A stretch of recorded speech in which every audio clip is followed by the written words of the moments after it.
नमस्कार साथियों, स्वागत है आपका एग्जाम ऑब्जेक्टिव पर। मैं हूं विकास और आप हैं मेरे साथ आज मध्यकाल में झारखंड को पढ़ने के लिए। और आप लोग के लिए स्पेशल बात यह है कि आप इसे ऑडियो फॉर्म में सुन सकते हैं।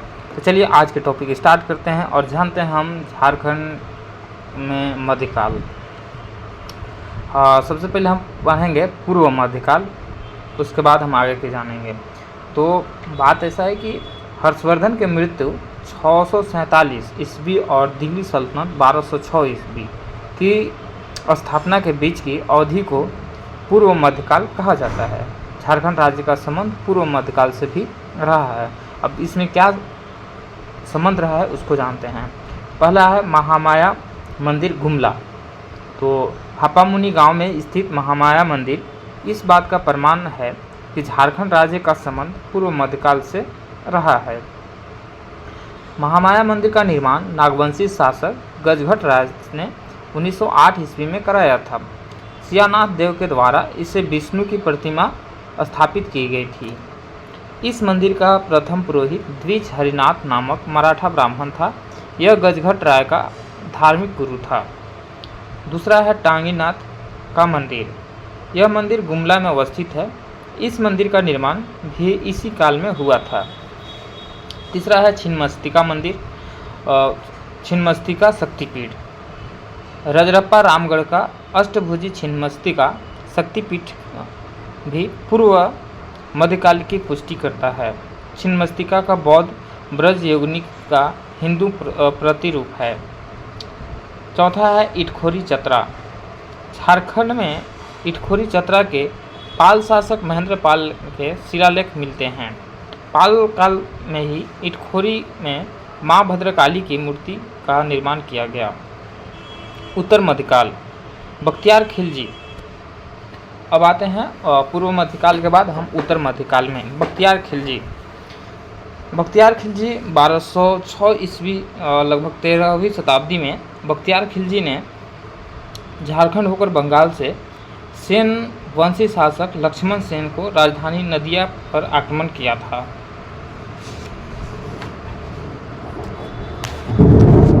यह बिहार का पहला स्वतंत्र शासक था। यह कुतुबुद्दीन ऐबक का सेनापति था। गुलाम वंश के इल्तुतमिश और बलबन के समय झारखंड इसके प्रभाव में से मुक्त था, क्योंकि उस समय का नागवंशी राजा हरिकर्ण प्रभावशाली और शक्तिशाली था। उसके बाद आता है अलाउद्दीन खिलजी। अलाउद्दीन खिलजी ने 1310 ईस्वी में अपने सेनापति छज्जू मलिक को नागवंशी राज्य पर विजय प्राप्त करने हेतु भेजा था। अलाउद्दीन खिलजी के सेनापति छज्जू मलिक ने नागवंशी शासक को कर देने के लिए विवश किया। अलाउद्दीन खिलजी का सेनापति मलिक कफूर दक्षिण भारत के विजय अभियान पर जाते समय झारखंड से गुजरा था। नागवंशी राजा बेनुकर्ण ने अलाउद्दीन खिलजी को अधीनता स्वीकार की थी। उसके बाद आता है मोहम्मद बिन तुगलक। मोहम्मद बिन तुगलक तुगलक वंश के शासक मोहम्मद बिन तुगलक का सेनापति मलिक बाया हजारीबाग क्षेत्र से चाई चापा हजारीबाग के पश्चिमोत्तर भाग में अवस्थित तक आ पहुंचा था, जबकि संथाली स्रोत के अनुसार यह आक्रमण इब्राहिम अली के नेतृत्व में हुआ था। इस आक्रमण के दौरान इब्राहिम अली द्वारा बीघा के किले पर अधिकार के बाद संथाल लोग अपने सरदार के साथ यहाँ से भाग गए। मालिक बाया ने हजारीबाग के चाय किला को जीतकर फतेह खान द्वारा दौरा के हवाले कर दिया था। मोहम्मद बिन तुगलक ने छज्जुद्दीन अजमुतुल मुल्क को सतगांव कोडरमा का शासक नियुक्त किया था। अगला है फिरोज शाह तुगलक। फिरोज शाह तुगलक के समय बंगाल के शासक शमसुद्दीन शाह को पराजित कर हजारीबाग के सतगांव कोडरमा क्षेत्र पर विजय प्राप्त किया था। इसे अपने जीते हुए क्षेत्र की राजधानी बनाया था। इसके बाद लोधी वंश। लोधी वंश के सुल्तानों के प्रभाव से झारखंड लगभग मुक्त था। इस काल में छोटा नागपुर पर शासन करने वाले नागवंशी राजा प्रतापकर्ण, छत्रकर्ण एवं विराटकर्ण थे। लोधी वंश के समकालीन उड़ीसा के गजपति वंश का सामना झारखंड को करना पड़ा। कपिलयन गजपति वंश का संस्थापक उस समय दक्षिण पूर्वी भारत एक शक्तिशाली शासक था। उसने संथाल, प्रागना तथा हजारीबाग को छोड़कर नागवंशी राज्य के बहुत बड़े भूभाग पर अपना प्रभाव स्थापित कर लिया। 1494 ईस्वी में सिकंदर लोदी के भय से जौनपुर के शासक हुसैन शाह सरकी ने झारखंड के साहेबगंज में शरण ली थी। आदिल शाह द्वितीय बीजापुर का शासक था। इसने खान देश का शक्तिशाली शासक आदिल खान द्वितीय ने अपने सैन्य दल को झारखंड में भेजा था, अतः इसे झारखंडी सुल्तान के नाम से भी जाना जाता है। उसके बाद आता है शेर शाह, अफगान शासक। शेर शाह ने मुगलों के विरुद्ध संघर्ष को अपने भिन्न भिन्न अभियानों में झारखंड क्षेत्र को प्रयोग किया था। 1534 से 37 ईस्वी के अपने बंगाल अभियान के दौरान शेर शाह झारखंड से होकर गुजरा था। इस अभियान के दौरान शेर शाह के पुत्र जलाल खां ने तेलियागढ़ी राजमहल क्षेत्र की नाकाबंदी की थी। शेर शाह बंगाल अभियान के बाद मुगल को चकमा देकर राजमहल झारखंड के रास्ते से ही रोहतासगढ़ पहुंचा था तथा 1538 ईस्वी में रोहतासगढ़ के किले पर अधिकार कर लिया। शेर शाह के शासनकाल में झारखंड में शाही सिक्के का प्रचलन हुआ था। झारखंड में मुस्लिम के प्रवेश का मार्ग प्रशस्त करने का श्रेय शेर शाह को जाता है। 1538 ईस्वी में शेर शाह के सेनापति खमास खां ने दरिया खां के साथ मिलकर चेरो महारथ चेरो को परास्त कर श्याम सुंदर नामक एक सफ़ेद हाथी प्राप्त किया। 1539 में चौसा के युद्ध में शेर शाह ने मुगल शासक हुमायूं को पराजित कर रोहतास व बीरभूम तक अपने साम्राज्य का विस्तार किया। इसके बाद लगभग 35 वर्ष तक राजमहल क्षेत्र पर शेर शाह व उसके वंशजों का अधिकार रहा। उसके बाद आता है हुमायूं 1530 से 56 तथा 1555 से 56। मुगल अफगान संघर्ष 1530 से 40 ईस्वी के दौरान एक बार हुमायूं भुरकुंडा रामगढ़ तक पहुंच गया था। उसके बाद अकबर आता है 1556 से 1605 ईस्वी। झारखंड के संदर्भ में अकबर के शासनकाल को दो भाग में विभक्त किया जा सकता है।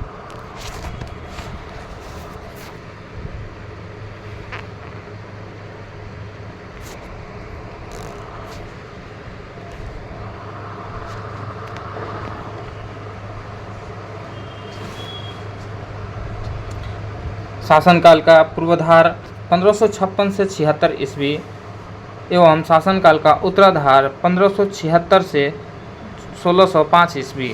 अकबर ने अपने शासनकाल के पूर्वाधार में झारखंड क्षेत्र के सक्रिय अफगान पर विजय प्राप्त किया तथा उत्तराधार के क्षेत्रीय राजवंश पर शासन स्थापित किया। अकबर के शासनकाल का पूर्वाधार अफगानों पर विजय प्राप्त करना था।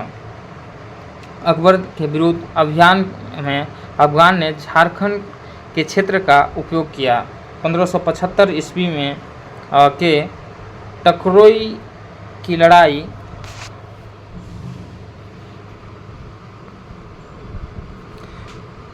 के बाद जुनैद कुर्नी दिल्ली सल्तनत ने बिहार जाने के क्रम में रामपुर वर्तमान रामगढ़ में रुका, जहां उसका पीछा करते हुए मुगलों की सेना भी आ गई। यहां जुनैद कुर्रानी व मुगलों की सेना के बीच हुए रामपुर की लड़ाई में मुगल की जीत हुई। अकबर के शासनकाल का उत्तराधार क्षेत्रीय राजवंश पर शासन। छोटा नागपुर खासकर नागवंश। अकबर नागवंशों की राजधानी खुखरा को अपने नियंत्रण में लेना चाहता था।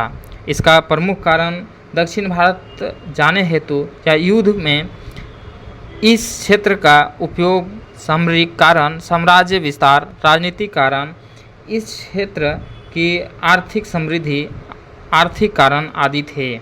अकबर ने 1585 ईस्वी में शहबाज खां को झारखंड पर विजय प्राप्त करने हेतु भेजा। इस युद्ध में नागवंशी शासक मधुकरण शाह की पराजय हुई तथा मधुकरण शाह ने वार्षिक मालगुजारी देना स्वीकार किया। बाद में मधुकरण शाह ने उड़ीसा के शासक कुतलुक खां एवं उसके पुत्र निसार खां के विरुद्ध मुगल मनसबदार मान सिंह के अभियान 1590 से 92 में मुगल का साथ दिया। पलामू का चेरो वंश 1589 ईस्वी में राजा मान सिंह को अकबर ने बिहार झारखंड का सूबेदार नियुक्त किया। मान सिंह ने 1590 ईस्वी में पलामू के चेरो राजा भगवत राय को पराजित कर मुगलों की अधीनता स्वीकार करने हेतु विवश कर दिया। पलामू में मुगल की सेना नियुक्त करके भागवत राय को राजा बने रहने दिया। 1605 ईस्वी में अकबर की मृत्यु के बाद चेरो ने मुगल की सेना को मार भगाया तथा पलामू पर पुनः अपनी सत्ता स्थापित कर ली। सिंहभूम का सिंह वंश 1592 ईस्वी में उड़ीसा अभियान हेतु जाते समय मान सिंह सिंहभूम क्षेत्र से होकर गुजरा। इस समय सिंहभूम के पुरहाट में नागवंशी राजा रंजीत सिंह का शासन था। मान सिंह ने इस दौरान रंजीत सिंह को मुगलों का अधीनता स्वीकार करने हेतु विवश कर दिया तथा उसने अपने अंगरक्षक दल में शामिल कर लिया। 1592 ईस्वी में ही मान सिंह ने राजमहल साहेबगंज को बंगाल की राजधानी बनाया। मान सिंह ने परकोट्टा व महल वाले नगरों का संयुक्त रूप में अकबर नगर नामकरण किया। चौथा, मानभूम व हजारीबाग के राजवंश 1590 से 91 ईस्वी में मान सिंह मदीनपुर के अभियान पर जाते समय मानभूम से गुजरा। इस दौरान उसने पारा तथा तेलकुप्पी के मंदिर का जीर्णोद्धार किया। आईने अकबरी के अनुसार हजारीबाग के 6 और चंपा परागण बिहार सूबा में शामिल किए थे, जिसकी वार्षिक मालगुजारी 15,500 रुपये निर्धारित की गई थी। उसके बाद आता है जहांगीर। इसका शासनकाल 1605 ईस्वी से 1627 ईस्वी तक चलता है। झारखंड में जो प्रभाव था उसको हम लोग देखते हैं। झारखंड के संदर्भ में जहांगीर के शासनकाल का संबंध छोटा नागपुर खास के नागवंश, पलामू के चेरो वंश, विष्णुपुर एवं पंचायत और आक्रमण और तथा शाहजादा खुर्रम के राजमहल आगमन से है। छोटा नागपुर खास का नागवंश। जहांगीर के समय जहांगीर की आत्मकथा तुजू के जहांगीर में छोटा नागपुर क्षेत्र से सोने की प्राप्ति का उल्लेख मिलता है।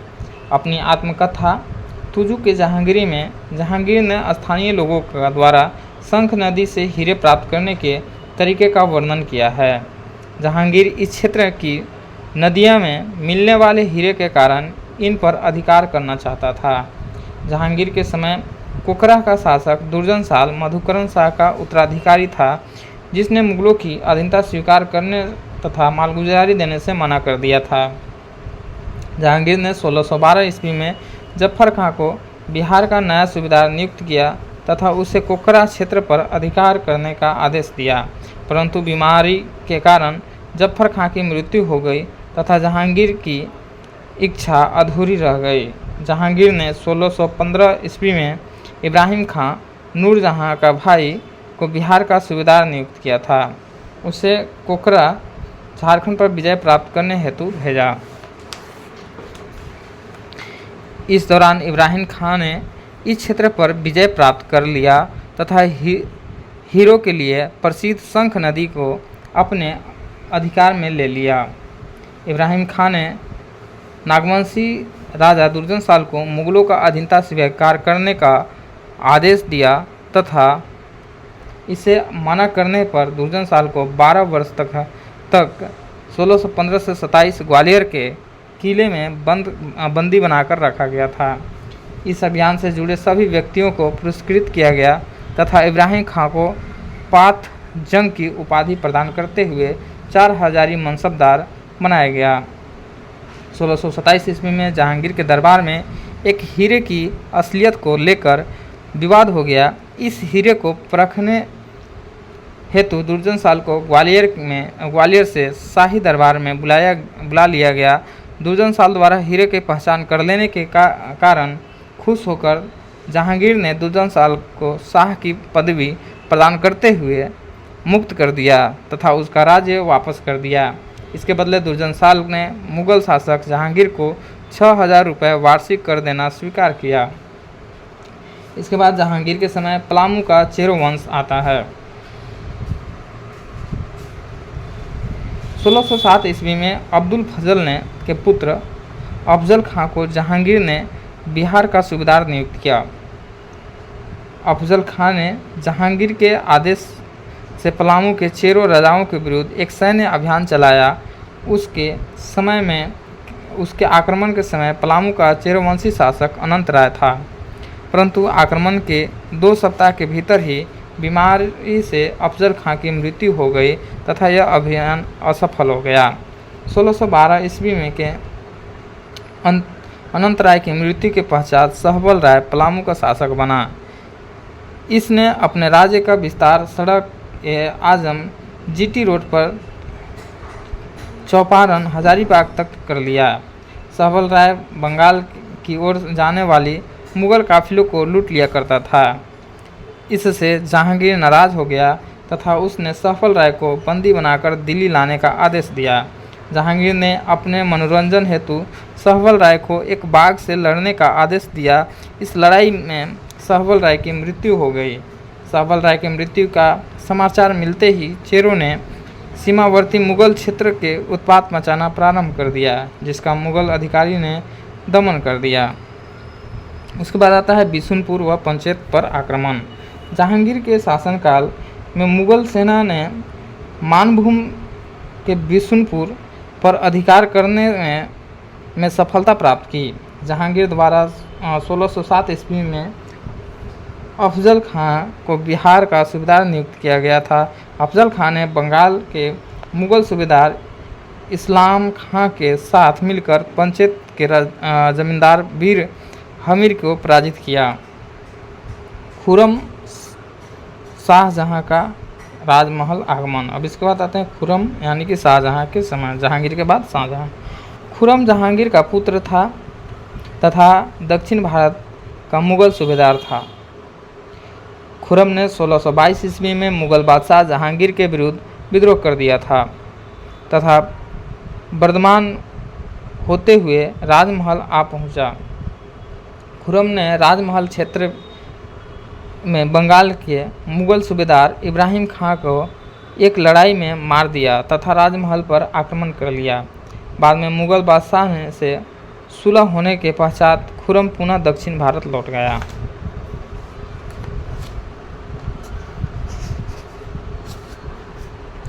शाहजहां, इसका जो शासनकाल था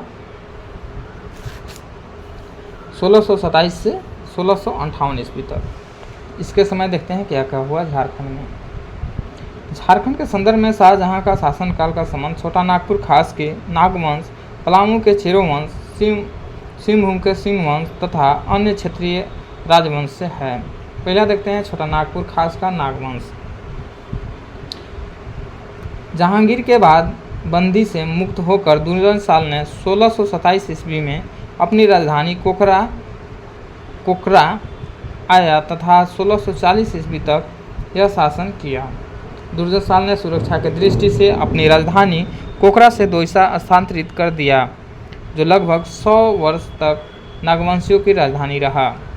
दुर्जनशाल ने दोईसा में अनेक सुंदर भवनों का निर्माण करवाया, जिस पर मुगल स्थापत्य कला का स्पष्ट प्रभाव था। इन भवनों में नौतनगढ़ नामक महल सर्वाधिक महत्वपूर्ण भवन था। इस भवन में मुगलों से प्रभावित झरोखा दर्शन की भी व्यवस्था थी। दुर्जनशाल की मृत्यु के उपरांत 1640 ईस्वी में रघुनाथ शाह 1640 से 90 ईस्वी तक नागवंशी शासक रहा। रघुनाथ शाह के शासनकाल में खानजादा मुगल सैन्य अधिकारी ने आक्रमण किया, जिसके परिणाम स्वरूप रघुनाथ शाह ने मुगल बादशाह को मालगुजारी देना स्वीकार करके संधि कर ली। पलामू का चेरो वंश। शाहजहां का शासनकाल के समय पलामू का शासक प्रताप राय सहबल राय का उत्तराधिकारी था तथा यह अत्यंत शक्तिशाली एवं समृद्ध शासक था। 1632 ईस्वी में बिहार के मुगल सूबेदार अब्दुल्ला खां ने पलामू क्षेत्र की मालगुजारी को 1,36,000 रुपये कर दिया, जिसे देने हेतु प्रताप राय ने लोगों से अत्यधिक धन वसूलने का प्रयास किया। मुगलों द्वारा मालगुजारी की राशि को निरंतर बढ़ाया जाता रहा, जिसके परिणाम स्वरूप प्रताप राय ने कर देना बंद कर दिया। शाहजहां ने सहिस्ता खां को बिहार का नया सूबेदार नियुक्त किया तथा पलामू पर अधिकार करने को आदेश दिया। सहिस्ता खां ने 1641 में पलामू के चेरो राजे पर आक्रमण किया। प्रताप राय ने इस आक्रमण के बाद सहिस्ता खां से संधि करते हुए 80,000 रुपये देने व पटना में हाजिरी लगाना स्वीकार किया। 80,000 रुपये प्राप्त करके सहिस्ता खां 1642 में पटना लौट गया। 1642 में प्रताप राय ने मुगल शासक को वार्षिक मालगुजारी नहीं दिया। 1643 में शाहजहां ने सहिस्ता खां को बिहार का सूबेदार नियुक्त किया तथा पलामू के शासक के विरुद्ध कार्रवाई करने का आदेश दिया। इतिकाद खां ने जबरदस्त खां को पलामू पर आक्रमण करने हेतु भेजा, परंतु मुगलों की सेना को पलामू की हाथी देने के अतिरिक्त साथ पटना चलने की स्वीकृति प्रदान की। इतिकाद खां की सिफारिश पर 1644 ईस्वी में शाहजहां ने प्रताप राय को 1,000 मनसब प्रदान किया तथा पलामू को उसी के अधिकार में देते हुए 1 करोड़ रुपए की सालाना मालगुजारी तय कर दी। पलामू पर आक्रमण कर प्रताप राय को संधि हेतु विवश करने पर वाले जबरदस्त खां को 2,000 मनसबदार नियुक्त किया गया। प्रताप राय की मृत्यु के बाद पलामू पर कुछ समय तक भूपल राय तथा उसके मेदिनी राय का शासन रहा।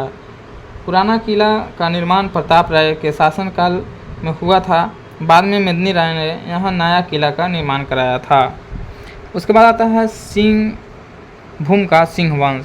शाहजहां के समय सिंह वंशी शासक उड़ीसा के मुगल सूबेदार के मध्य में मालगुजारी देते थे। अन्य क्षेत्रीय राजवंश। शाहजहां के शासनकाल के राजा वीर नारायण सिंह ने मुगलों से पराजित होने के बाद अपनी राजधानी को परिवर्तित कर दिया था।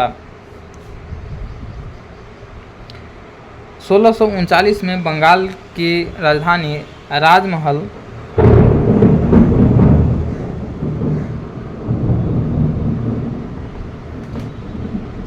राजमहल थी। यहाँ पर मुगलों का एक टकसाल भी था। औरंगजेब के शासनकाल में बंगाल की राजधानी को राजमहल में परिवर्तित करके ढाका कर दिया गया। शाहजहां का पुत्र था। यह बंगाल और उड़ीसा का गवर्नर था। इसने राजमहल को अपनी राजधानी बनाया था। इसके बाद आता है औरंगजेब। झारखंड के संदर्भ में औरंगजेब के शासनकाल का संबंध छोटा नागपुर खास के नागवंश, पलामू के चेरो वंश, सिंहभूम के सिंह वंश तथा अन्य क्षेत्रीय राजाओं से है।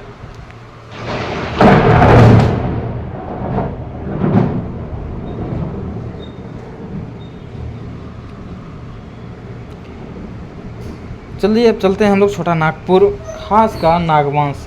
नागवंशी शासक रघुनाथ शाह 1640 से 90 ईस्वी और राम शाह 1690 से 1715 ईस्वी औरंगजेब के समकालीन थे।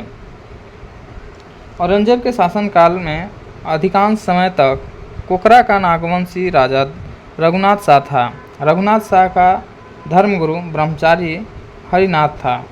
रघुनाथ शाह अत्यंत धार्मिक प्रवृत्ति और दानी स्वभाव का था। रघुनाथ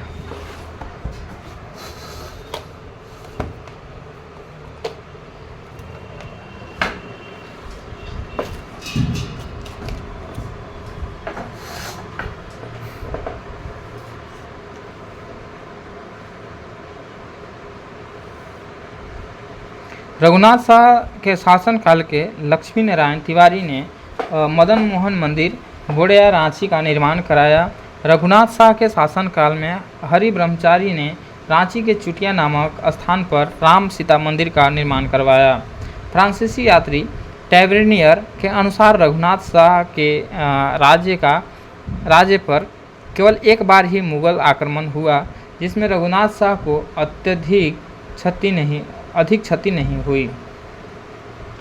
औरंगजेब के शासनकाल में ही पलामू के चेरो वंशी राजा मेदिनी राय ने रघुनाथ शाह की राजधानी दोईसा पर आक्रमण कर व्यापक लूटपाट किया।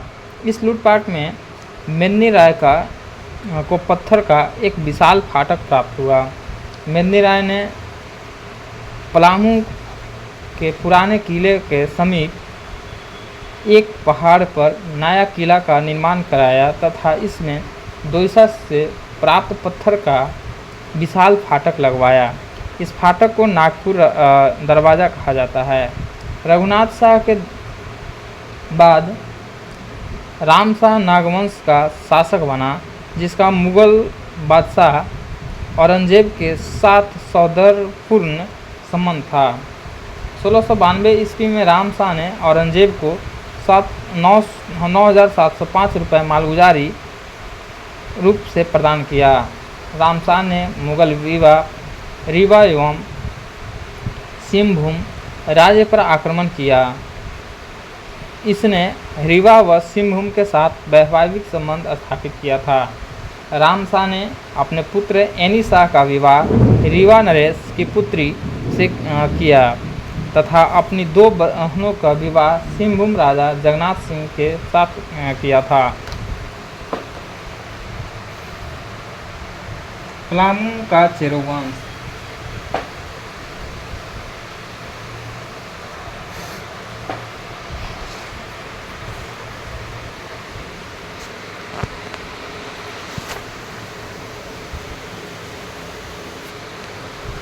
औरंगजेब के शासनकाल के प्रारंभ काल में पलामू में चेरो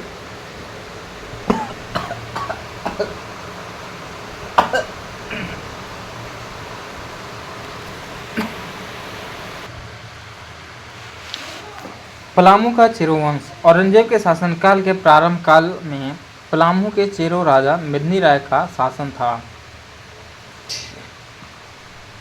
मेदिनी राय 1658 से 74 ईस्वी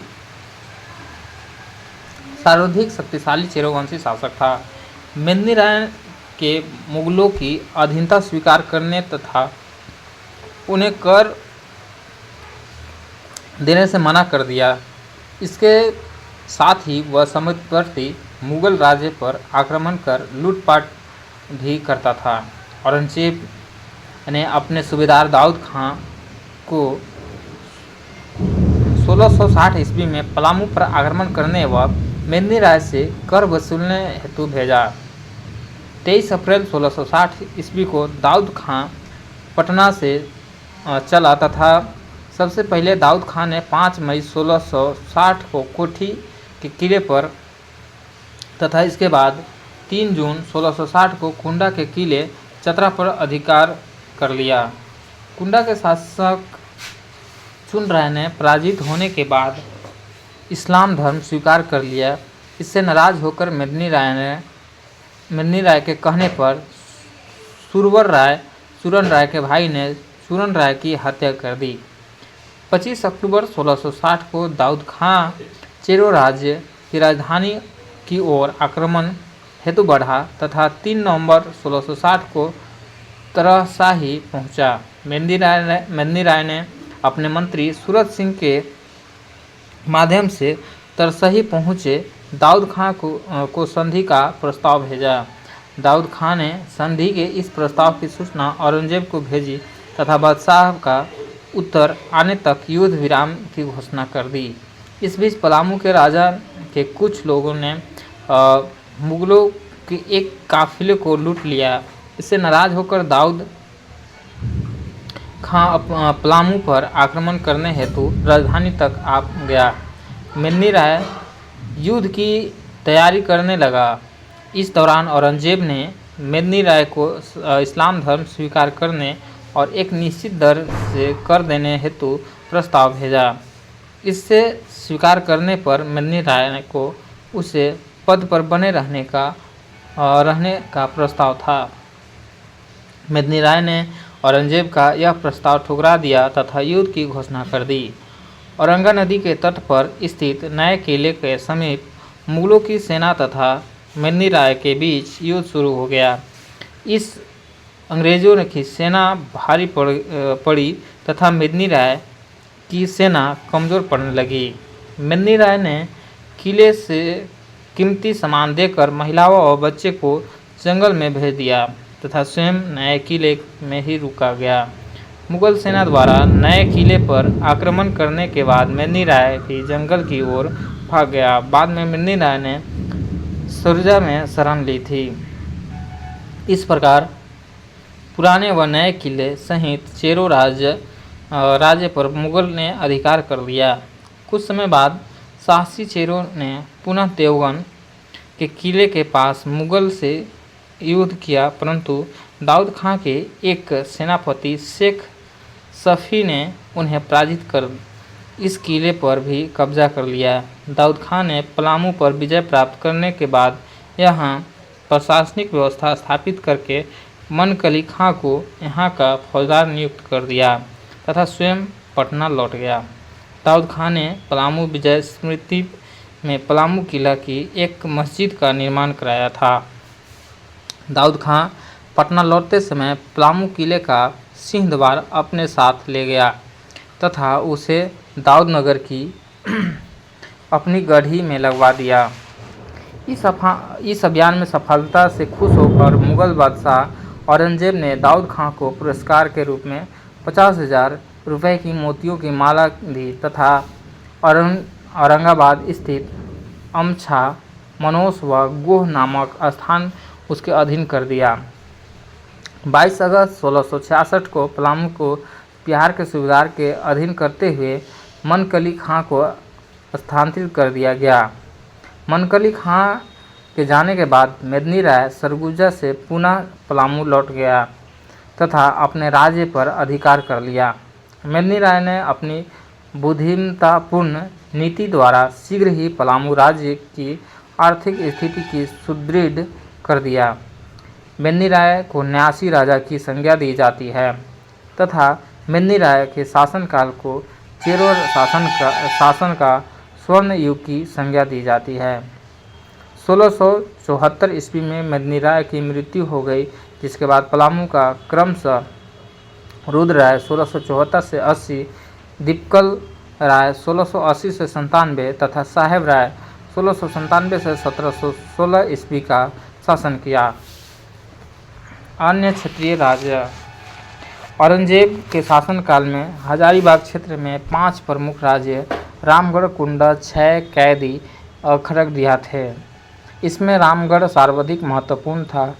तो इस समय व इसके बाद 1667 से 1724 तक रामगढ़ का राजा दलेर सिंह था। अन्य तथ्य में देख लेते हैं। पाल शासक के काल में झारखंड में बौद्ध धर्म की ब्रजयान शाखा का विस्तार हुआ। उड़ीसा के राजा नरसिंहदेव द्वितीय ने 12वीं सदी में स्वयं को झारखंड का राजा घोषित कर दिया। पलामू वंश के समय झारखंड की सीमा में मुस्लिम सेनाओं की छावनी स्थापित की गई थी। इल्तुतमिश तथा बलबन के शासनकाल में झारखंड मुगल वंश के प्रभाव से मुक्त रहा था। इल्तुतमिश तथा बलबन के समय झारखंड में शक्तिशाली नागवंशी राजा हरिकर्ण का शासन था। कोकरह के नागवंशी शासक को मुगलकालीन ग्रंथों में जमींदार एक खां अलमा हीरो के खान का मालिक से संबोधित किया गया।